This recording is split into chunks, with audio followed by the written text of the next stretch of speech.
Yo, this is Joe with Always Blue 7 Gaming, back with another tabletop tier ranking for you. And this time we're going to a little bit of a different game from my previous tabletop tier rankings. This time it's Blood Rage from CMON and Eric Lang, the designer. We are going to talk about all of the monsters that I have played with in Blood Rage and rank them here in our tier maker. So let's get into it. We're going to start off with our Age 1 monsters, and we're going to go all the way up to our Age 3 monsters.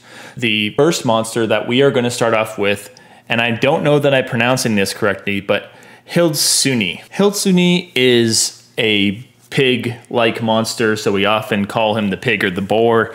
He is a 1 strength monster. He costs 1 rage to invade with. And when you invade with him, you replace the unit when invading. That unit moves to an adjacent province. So this can be one of your units. This can be somebody else's unit. It can be used to move enemy units somewhere they may not want to be and give you the advantage in the invaded province. Or it can be used to move friendly units to other provinces for future advantages, where you can basically give yourself a head start at invading and potentially pillaging another province. So it's basically an invade and a march for 1 unit in 1 single action, which is pretty good. 2 actions in 1. That's pretty unheard of for most of Blood Rage and can be very beneficial when you have very little rage in the first age. But this particular monster, the boar, is pretty weak. It's nice to be able to move units around, but he doesn't provide much benefit on the board in that early age. He's kind of cannon fodder a little bit. And for that reason, I'm going to give him a C ranking.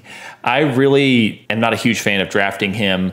I think you can really use him in certain situations, but not most situations. For that, I'm going to give him that C ranking. Next up is just our basic troll. Again, this is an Age 1 monster. However, the troll is 2 strength and costs 2 rage to upgrade to and to put onto the board. When you invade with the troll, you destroy all the warriors in the province that you invaded. So this is pretty strong, especially in the early ages and even in the 2nd and 3rd ages. If you have somebody that's going for a strategy of getting a lot of warriors out on the map, you know, there's a lot of cards that allow you to invade with an extra warrior when you invade. So people can have a lot of warriors out there on the map, and if you invade in a province, you can destroy all of those warriors, which is pretty strong for a monster that you can get in the first age. This is strong against players using Frigasukur, which is what I was talking about before, and is strong over time as well against these players with a heavy board presence. And for that reason, I'm going to give the troll a pretty solid A ranking.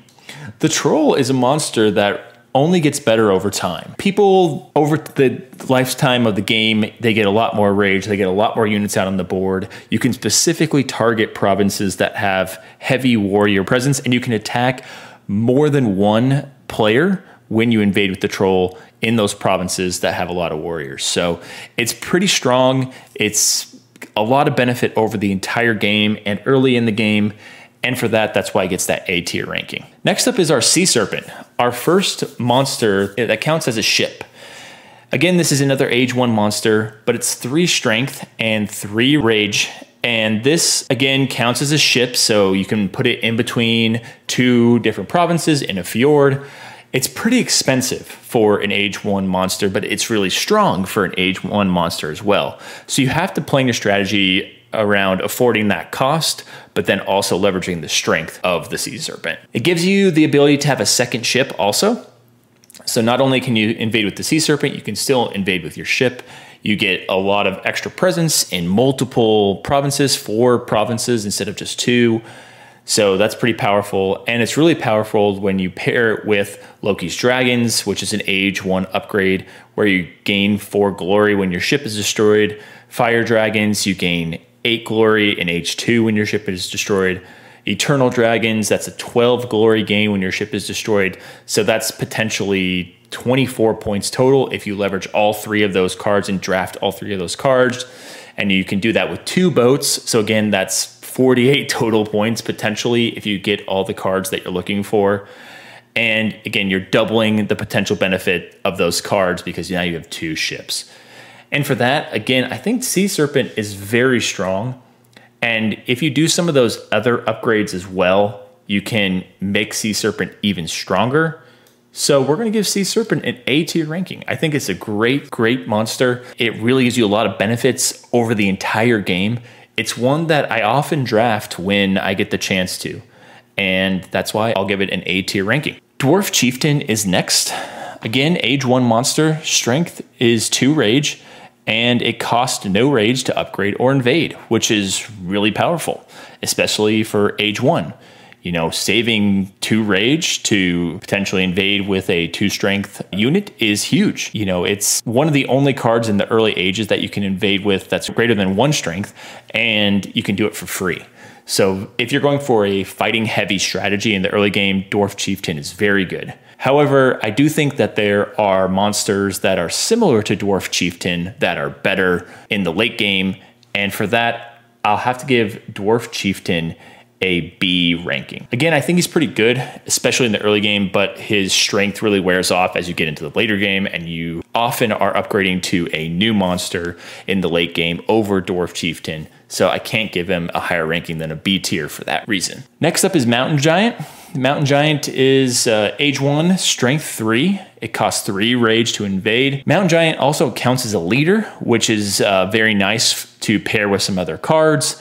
It's very expensive for age 1, but also extremely strong. So again, similar to Sea Serpent, you have to really plan out and make sure that you can afford to use Mountain Giant when you are drafting your cards, or else you might get stuck with him or not be able to use him. It's much more powerful monster in age 2 and 3 when paired with things like Lord of the Axes, where in age 2 you can pillage with your leader and raise stats by 1. That's very powerful because now you have a leader and Mountain Giant that can both raise your clan stats outside of pillaging, which is really nice, or in addition to pillaging. And or you can pair it with Lord of Spears, which is another leader upgrade at age 3 to, again, when you pillage with your leader, you raise all of your clan stats by 1. This is, again, really good when you have both your Mountain Giant and your leader successfully pillaging. This is effectively doubling the potential of the benefits of those cards. So you would really want to go after drafting those cards in age 2 and 3 to get the benefit out of Mountain Giant. And if you do that, you're going to really get pretty far ahead leveraging those leaders. It's really nice to be able to have that advantage over the other teams. But when it comes to wanting to draft Mountain Giant, it's tough because you're losing the potential of another card that you're really not going to gain much benefit from until the later game. And it's really important to get a good start, so every card really counts in age 1. And for that, I'm not always looking to draft Mountain Giant. If it's something that comes across my hand or my drafting options later in the draft, then I might go for him as a stretch, but I'm not often going for him. And for that, I'm going to give him a C tier ranking. I'm just not drafting him that often. Fenrir's next.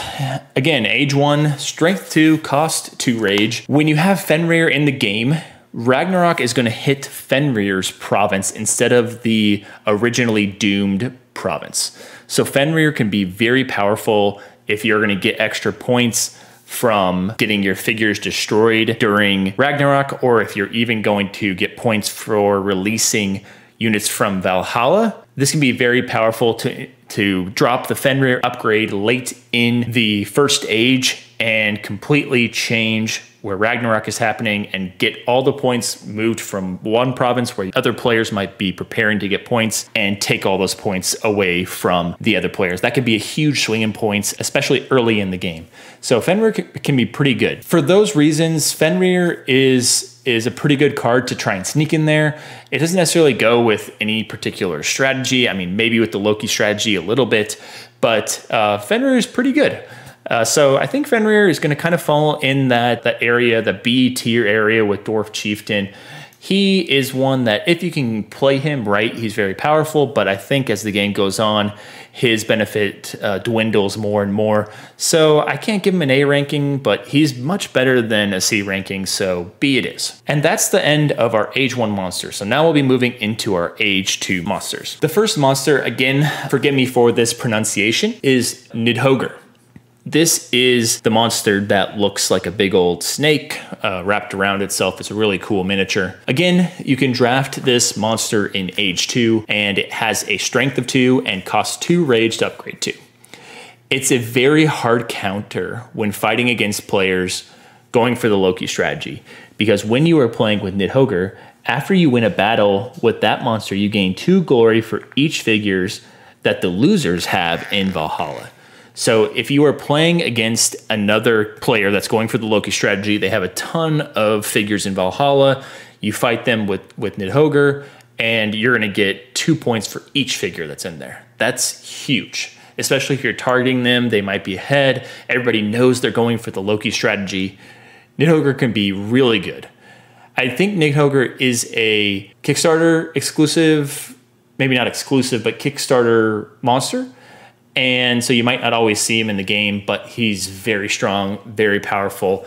And I think he's going to be really my first S tier monster. If I can get Nidhoggr on my draft, I will absolutely draft him every time, even if I'm the one that's going for the Loki strategy. You know, there could be people that are partially going for the Loki strategy. You can just really benefit from him. And for being a 2-cost monster that's fairly cheap for age 2 and still 2 strength, so that's pretty strong, I think Nidhoggr is an easy S tier. Next up is Dark Elf. Again, another age 2 monster. 1 strength and cost 1 rage to upgrade. The trick here with the Dark Elf is that the Dark Elf is somebody who can change their strength. So when Dark Elf is in Yggdrasil, it has a strength of 3. And it's the only card and the only unit that can invade Yggdrasil. That is very powerful. Dark Elf is super strong for being so cheap, especially if you continue to want to try and take Yggdrasil. It's an easy draft there. I think it's very strong. The only downside of Dark Elf is that other than Yggdrasil, it's very weak, very weak. And yes, it's cheap, but it's still so weak that you have to be going for Yggdrasil and have a lot of strength on the board to get the benefit of Dark Elf. But Dark Elf is so strong to go after Yggdrasil. It's such a heavily contested province that Dark Elf is going to give me an A tier here. It's such a cool monster. It's so unique in the fact that it can benefit in Yggdrasil and no other unit or monster can. So for that, it gets an A tier ranking. Valkyrie is next. Valkyrie is one of my favorite monsters to draft. I'm not sure that Valkyrie is necessarily the best monster, but I can always fit Valkyrie into a number of different strategies in Blood Rage. Valkyrie is an age 2 monster, 2 strength, costs 2 rage, and you get 2 glory per enemy figure destroyed in battle with Valkyrie. So Valkyrie can be really strong. You want Valkyrie to be fighting, so you need to be fighting when you are playing with Valkyrie. Valkyrie is very strong when combined with Odin's Tide. This is an age 2 card where before comparing strength, each player destroys all but 1 figure in battle. So if you have a big old battle, you're contesting for Yggdrasil, for example, everyone's bringing their units in, you put Valkyrie in there, you play Odin's Tide, and then all of the figures, except for 1 from each player, get destroyed. You get points, 2 glory for every single figure that gets destroyed there. That's big. It can be very powerful and very surprising to other players. It can provide a huge swing, especially if you're able to win that battle in Yggdrasil or in another province. It can be really powerful. And similarly, Valkyrie can really benefit from Odin's Judgment, which is another age 3 card where you gain 2 glory for each figure destroyed in any battle. So you don't have to, do the strength comparison like you do with Odin's Tide, but it does give you the unit that can be used in many different ways. You can just throw it into any battle. You can save her. You can do whatever you need to. And Valkyrie can be very beneficial in that way. It gets you cheap points. You can go around fighting people. It's a very fun strategy. And for that, Valkyrie, I think gets an A tier ranking from me. Next up is Fire Giant. Fire Giant is a really cool monster. It's probably the coolest looking monster in the game. It's probably the coolest mini out of all the monsters, in my opinion. And he has this big, huge flame sword. He's one that I'm always tempted to draft just because he's such a cool monster. He is, again, an age 2 monster, strength 4, 4 raged to upgrade and invade with. It's kind of expensive, especially for age 2. Again, you have to kind of account for how expensive he is. But when he invades, he destroys all enemy non-monster units in that province. So you can really disrupt your enemy's plans. If you sneak in there, oh, I have Fire Giant, I'm going to invade with him. I'm going to destroy all your units in a particular province that's not monsters. You know, you want to strategically invade a province that doesn't have other players' monsters. And he's such a strong fighter. 4 strength is really big, especially in Age 2. There's not many other monsters that would contest with that. So for that reason, Fire Giant gets an A tier ranking for me. I know I might be a little bit biased here because of how cool Fire Giant is, but man, if you sneak drop Fire Giant in Age 2, it's going to surprise a lot of people, and you can wipe somebody off the board. That is huge, especially in Age 2. Wolfman is our last Age 2 monster. Wolfman is 3 strength. It costs 3 rage to invade with, and when you play Wolfman, you only count monster strength in battle with Wolfman. That's really powerful. If you sneak Wolfman into a battle and he's the only monster in there, then you're going to win that battle. Also, if somebody has really cheap monsters out there, low strength, they're just using them for whatever special benefit they bring, you sneak Wolfman into a battle with those monsters, it's only Wolfman versus those monsters. You're easily able to wipe them off the board because Wolfman has high strength. It really helps you reap the benefits of the investment in, you know, the big expensive monsters as well. So if you're investing in somebody like Ymir, Fire Giant, Frost Giant, Mountain Giant, Sea Serpent, all those 3 or 4 cost monsters, and you're going to go battle with those monsters, you sneak Wolfman in there, you pair him up with one of those big guys. Wolfman 3 strength plus another 3 or 4 strength. That's 6 or 7 strength against somebody else's monsters. You're almost always going to win that battle. He's very strong. And for that reason, Wolfman is an S tier. Wolfman is really good if you got those big monsters. Wolfman is something I'm always looking to draft. Even if you don't have the big monsters to pair Wolfman with, he's 3 strength. That's huge. And just 3 strength, his 3 strength against other monsters is going to be a big deal. So Wolfman, S tier. Now, last but not least, we're moving on to Age 3. All right. And for Age 3, we're going to start off with Emir. Or is it Ymir? Again, some of these pronunciations are very hard, so forgive me for that. But I'm going to say Emir. Again, Age 3 monster. His strength is very unique in that it's the number of figures you have in Valhalla times 2. So very powerful with the Loki strategy. He's very powerful if you have been unsuccessful in fighting, and he costs no rage to upgrade or invade. He's free. That's unheard of. An Age 3 monster that can have huge amounts of strength for free. That is crazy. I know he only gets the benefit from this from 1 age, and that's only 1/3 of the game. But I think, you know, because of that, or I think that they made him an Age 3 monster because his abilities and uniqueness is so powerful. So again, so good if comboed with somebody like Wolfman, like we just talked about. So good if you're paired it with Odin's Tide, where before comparing strength, each player destroys all figures but one. Emir versus 1 figure of other players, he's almost always going to win. But I kind of feel like the only weakness to him is that he needs to kind of be comboed. So again, you kind of he can be very powerful with his unique ability, but you have to meet this criteria or this criteria or this criteria. He doesn't fit into every strategy. So it's kind of always tempting to draft Emir, but it's also tough to not draft him. So it's just, you know, kind of uncertain there. And for that reason, I don't think I can make him an S tier because he kind of needs a perfect fit. But he's so good that I can't rank him below an A. He's an A tier. Very good monster. I think he's a Kickstarter monster, but still very good. Definitely one to get into your game if you don't have him right now. Next in Age 3 here is Volar Witch. Volar Witch is Age 3, Strength 3, cost 3 Rage. You can retreat to Yggdrasil instead of being destroyed with Volar Witch.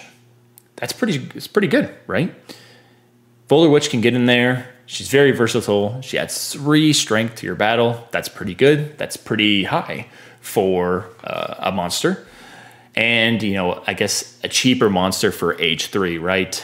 Not the cheapest, but still pretty good. And you're always going to have Volar Witch on the board when you're fighting in the outer provinces.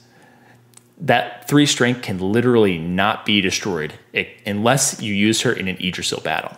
So someone's going to have to bait you into using Volar Witch in an Yggdrasil battle to get that 3 strength off the board. That's tough. That's tough. People will not want to fight in Yggdrasil just to do that, but they might be forced to. So you are potentially forcing the other player's hands, and that's very beneficial. It throws them off their strategy. It puts them out of their timing for this round. It makes them spend rage that they wouldn't want to spend.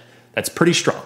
It can be used to draw out battle cards you know other players have as well, like Heimdall's Eye or Heimdall's Gaze. That can be added to the strength total after initial strength is compared. And it's free movement of 3 range all around the board. Very strong, very strong. And for that reason, I'm going to give Volar Witch a A tier. Now, you might be saying, well, why not S tier? And I think she's not S tier because you have to spend marching points in your rage to get Volar Witch into other provinces. So it can sometimes be costly to you to move her around if you're not getting the battles that you need, the call to arms that you need to bring her in for free or cheap. So I can't give her the S tier. She's not one that I draft every single time, which is tough. So I just can't give her an S tier for that reason, but she's so good. And the only other thing is that you only get her for 1 age. I think that maybe if she was age 2, she would be S tier, but you only get her for potentially 1/3 of the game. And for that, she goes into A tier, which is still very good, but so close to S tier for me. Next is Soldier of Hell. Again, age 3, strength 3, but Soldier of Hell costs no rage to upgrade or invade. So that's pretty good. A free strength 3 monster onto the board in the late game. Soldier of Hell is really just a better Dwarf Chieftain, which I kind of hinted at earlier in the tier ranking. You know, you get less time to benefit from Soldier of Hell as compared to Dwarf Chieftain, but Soldier of Hell is going to be very strong. I just don't think that Soldier of Hell is going to be a card that you're always drafting because there are so many good cards in that age 3 deck. And for those reasons, I'm going to put Soldier of Hell as a B tier. Up next is Frost Giant. Frost Giant, very close to being the coolest model out there. A close second to Fire Giant, another really cool monster to have in the game.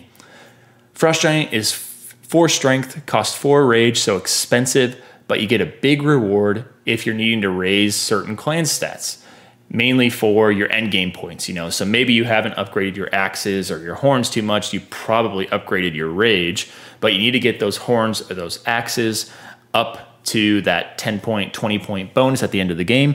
So if you use Frost Giant and you successfully pillage with Frost Giant, then you're going to gain that pillage reward a second time. Really strong, especially if you combo it with Tier's Challenge, where you can pay 2 rage to re-pillage.